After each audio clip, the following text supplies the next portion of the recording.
¿Qué tal? ¿Cómo están amigos y amigas de esta comunidad? Se presentó la tercera tanda de los integrantes del gabinete de Claudia Sheinbaum y nos encontramos a diversos nombres que han generado comentarios de todo tipo, desde Rosa Isela Rodríguez en la Secretaría de Gobernación, también por supuesto la repetición de Ariadna Montiel en Bienestar, pero llegamos a dos puntos, Mario Delgado y Omar García Harfuch.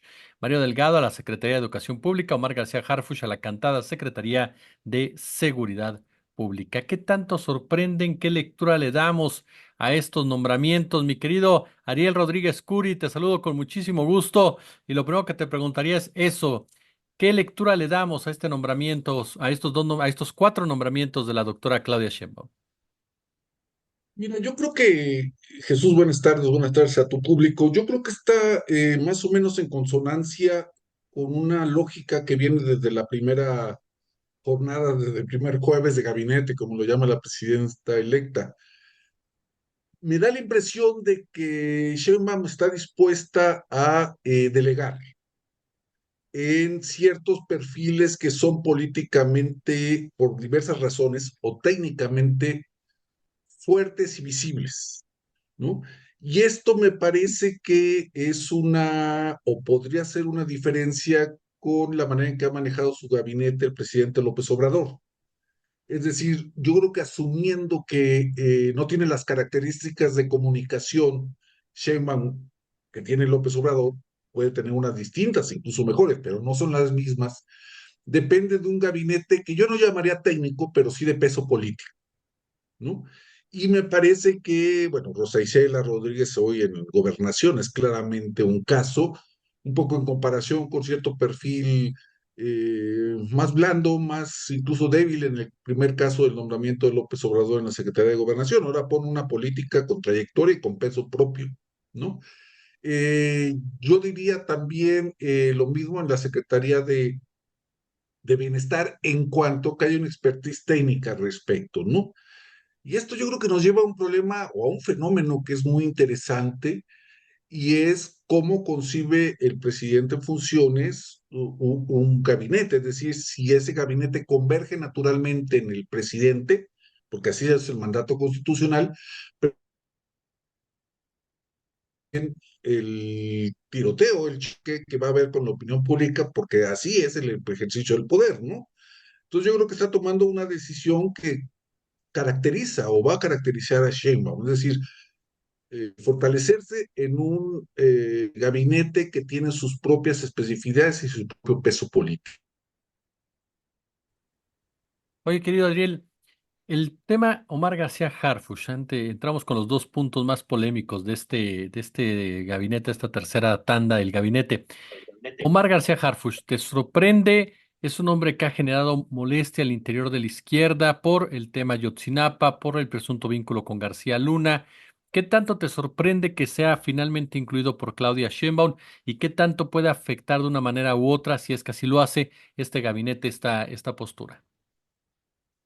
Mira, a mí me sorprende menos de lo que a algunos sorprende, lo diré sinceramente. Yo creo que fue una carta que quiso jugar Sheinbaum incluso en el gobierno de la Ciudad de México. No sé con qué ímpetu y no sé con qué decisión finalmente, pero era una carta propia de Claudia Sheinbaum. El asunto más importante en la Secretaría de Seguridad es que va a implicar una negociación muy delicada con las Fuerzas Armadas, especialmente con el Ejército. Y yo creo, estoy especulando, que el perfil de García es un perfil que se presta a una interlocución, si no de tú a tú, sí al menos con alguna fortaleza con las Fuerzas Armadas, porque hay que tomar decisiones muy importantes respecto al combate al crimen organizado. No podía tener una personalidad que no tuviera, digamos, esta aura por ser nieto e hijo de quien es nieto e hijo García Harfuch, en fin.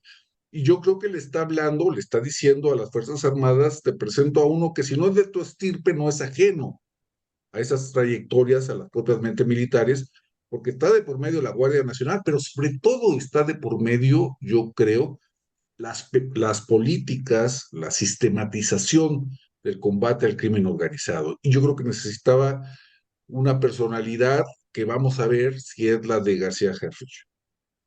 Oye, ¿la presencia de García Harfuch afecta el tono de izquierda del gabinete o al ser una dependencia como seguridad, eso queda exento a la discusión ideológica?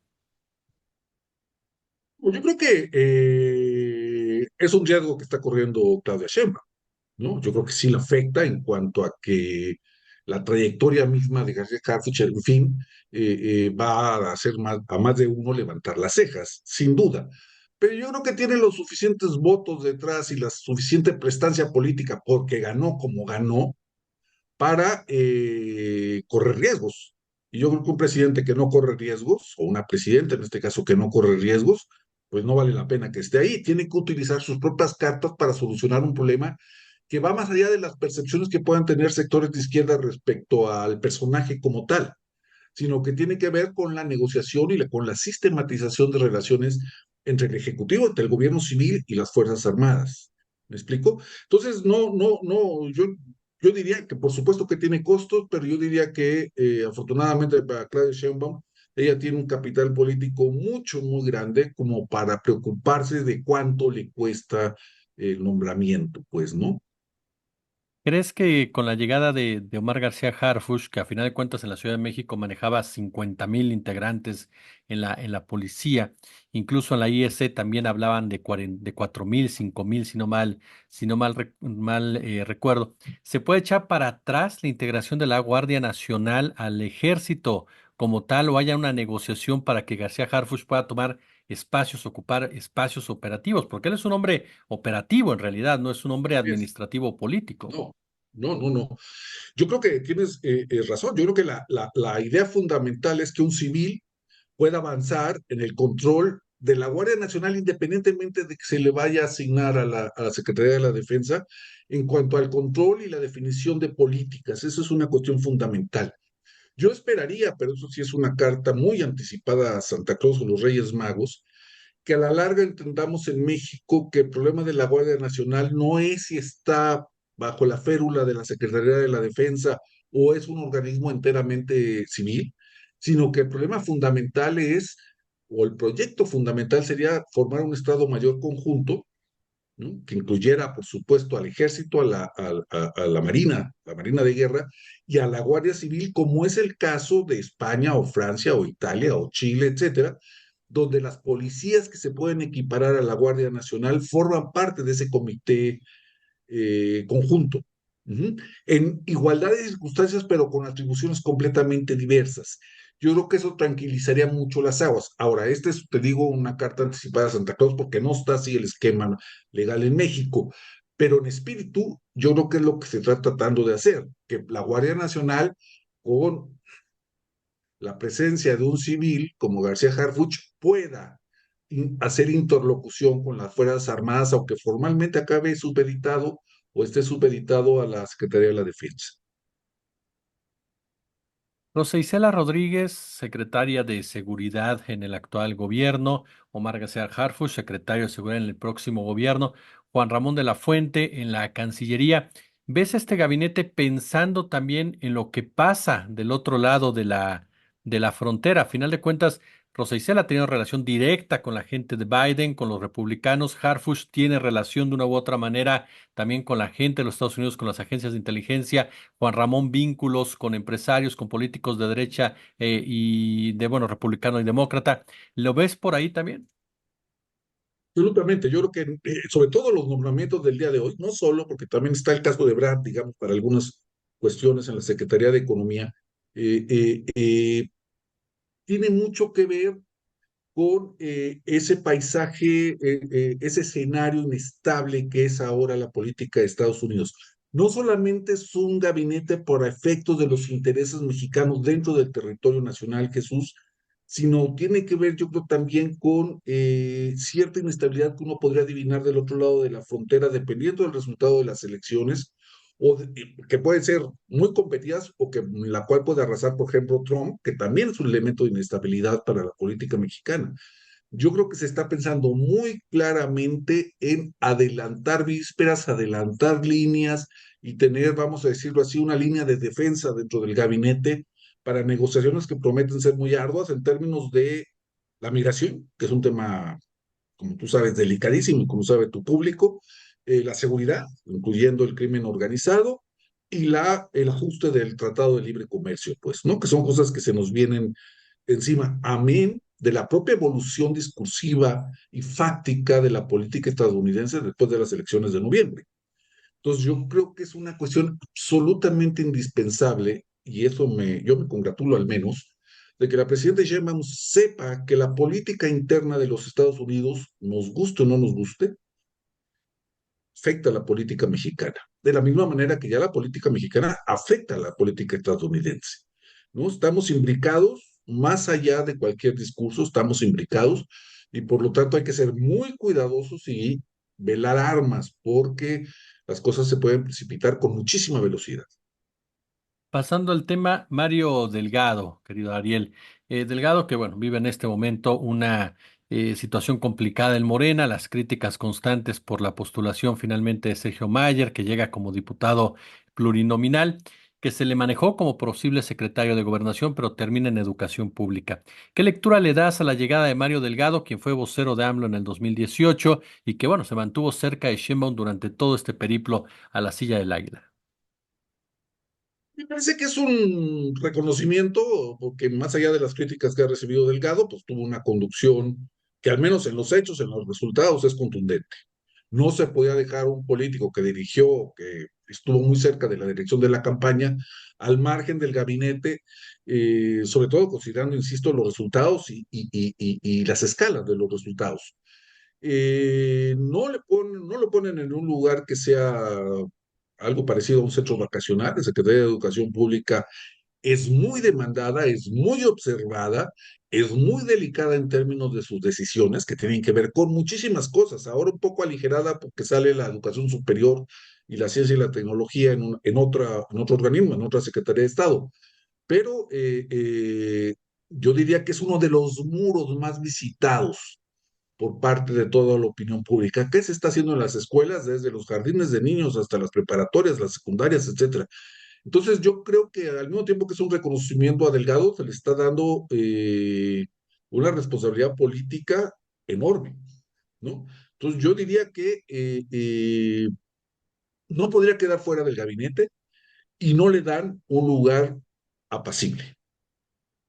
Ariel, ¿cuánto puede llegar a pesar en la relación de Delgado con los sindicatos el apoyo que le dio a la reforma educativa de Peña Nieto? Pesar, indudablemente. Si algo tienen los sindicatos o las secciones sindicales del CENTE y de la CENTE es memoria, ¿no? Y lo hemos visto en los últimos 30 años. Entonces, podría ser también otra señal de Sheinbaum decir, bueno, lo que vayamos a negociar lo vamos a negociar por medio de esta persona, pues, ¿no? O sea, por medio de Mario Delgado. Por eso digo, no va a ser sencillo su aterrizaje en la Secretaría de Educación. Eh, Creo que contra lo que parece y que a veces la opinión pública pasa de largo, incluso en el conflicto entre las secciones sindicales o los sindicatos y la propia Secretaría de Educación Pública, hay una suerte de modus vivendi también ya, ¿eh? Que todo el mundo sabe cuánto estirar y cuánto aflojar la liga, ¿no? Quizás no se podría esperar otra cosa de un conglomerado profesional de las magnitudes que tiene el magisterio mexicano, ¿no? Entonces, yo diría que si existe cierta sabiduría de parte de la conducción de la SEP, y de parte, por supuesto, del movimiento sindical, podría llegar o podría continuarse con este modus vivendi entre una y otra de las partes potencialmente en conflicto. Pero el hecho es que es una señal en todos sentidos, para Mario Delgado y para los sindicatos del magisterio. ¿Ves continuidad del gobierno de López Obrador a Sheinbaum? No, a lo mejor es una pregunta obvia, pero ¿ves una continuidad como una especie de movimiento que va por el mismo camino con estos nombramientos, con estas tres tandas de nombramientos? Yo creo que va a haber continuidad, lo va a decir así la presidenta electa y luego lo va a decir así como presidenta en funciones, sí, pero yo creo que lo más fino está, por supuesto, en los detalles. El caso de la CEP es muy interesante porque ahí habrá que ajustar los programas de estudio, los libros de texto, muchas cosas que han estado en medio de la discusión pública últimamente. Vamos a ver de cuánto es ese ajuste. Yo creo que las grandes líneas estratégicas están trazadas y en ese sentido de continuidad, pero se necesitan políticas públicas más precisas, diría Jesús, técnicamente más pensadas y mejor aplicadas, ¿no? No quiere decir que se haya hecho mal todo lo que se ha hecho, no, pero el punto es que ya estamos en un nivel de exigencia también mucho más interesante, mucho más poderoso. Ya no es el pasado el que opera o el pasado ya es del propio partido, del propio movimiento, del propio proyecto de la 4T y por lo tanto las políticas van a tener que ser mucho más finas, ¿no? Yo veo en el gabinete cierta expertise para afinar, para adelgazar, para precisar lo que se necesita en cada cosa. Quedo finalmente agradeciéndote, por supuesto, estos minutos para nuestra comunidad. Hay personajes, se ha cuestionado el caso, por ejemplo, de Delgado, que si es una cuota política, Juan Ramón de la Fuente, si es un político de derecha, la presencia de Omar García Harfuch, el propio Marcelo Ebrard Casaubon desde la Secretaría de Economía. La izquierda debe de llevar a cabo este tipo de acuerdos con personajes que tal vez no son tan cercanos a esa filosofía a esa ideología, perdóname, de gobierno como tal, porque a final de cuentas vivimos en un mundo capitalista que no permite una izquierda pura en el gobierno. ¿O cómo entendemos esto? Mira, yo creo que hay algo de pragmatismo. Caso de La Fuente, yo creo que es muy interesante, Jesús, que tú lo acabas de nombrar. Es decir, no sé exactamente qué significaría un secretario de Relaciones Exteriores más a la izquierda que de La Fuente, lo cual a lo mejor no sería tan difícil imaginarlo, porque nuestra realidad geopolítica no es tan diversa como a veces quisiéramos. Tenemos un enorme compromiso, un enorme problema y una enorme presión con el gobierno de Washington, sea cual sea ¿no? Y yo creo que las líneas estratégicas de la negociación con Washington están más o menos establecidas. Términos de migración, el tratado de libre comercio, el problema de la seguridad, etcétera. Eh, lo que sería muy interesante es si se puede diversificar desde relaciones exteriores, y lo estoy dando simplemente como ejemplo, el asunto de las áreas de interés mexicano. A lo mejor ahí el personaje sí sería diferente, ¿no? Porque Washington nadie nos los va a quitar encima, está ahí. Pero yo diría, por ejemplo, que está el Caribe, está el caso cubano, está el caso venezolano, donde quizás se necesiten posicionamientos desde la izquierda, pero en contra de esos autoritarismos. Uh-huh. Entonces, ahí se vuelve el asunto mucho más complicado y a lo mejor otro tipo de formaciones o otro tipo de trayectorias ayudarían.